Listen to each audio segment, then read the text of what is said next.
అందరికీ నమస్తే. Phone tapping కేసులో సంచలన పరిణామాలు చోటు చేసుకునే అవకాశాలున్నాయి.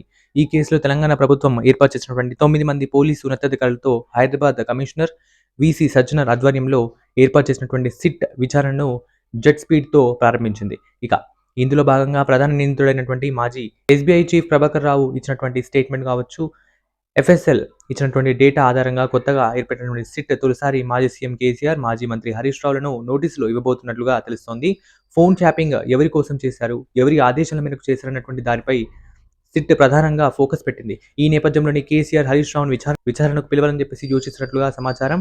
అయితే ఎంక్వైరీలో ప్రభాకర్ రావు పదే పదే అప్పటి డీజీపీ మహేందర్ రెడ్డితో పాటు అప్పటి ఇంటెలిజెన్స్ చీఫ్ అనిల్ కుమార్ పేర్లను ప్రస్తావనకు తెస్తున్నట్లు సిట్ చీఫ్ సజ్జనర్ గుర్తించారు. ఇప్పటికే ఈ కేసులో మహేందర్ రెడ్డిని స్టేట్మెంట్లు అధికారులు రికార్డ్ చేసిన విషయం తెలిసిందే.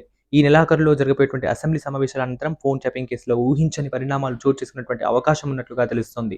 మరి ఫోన్ ట్యాపింగ్ కేసులో హరీష్ రావు కావచ్చు, మాజీ సీఎం కేసీఆర్ అరెస్ట్ అయ్యేటువంటి అవకాశం ఉందా లేదా అనేటువంటిది కామెంట్ తెలపండి. ఈ వీడియోని లైక్ చేయండి.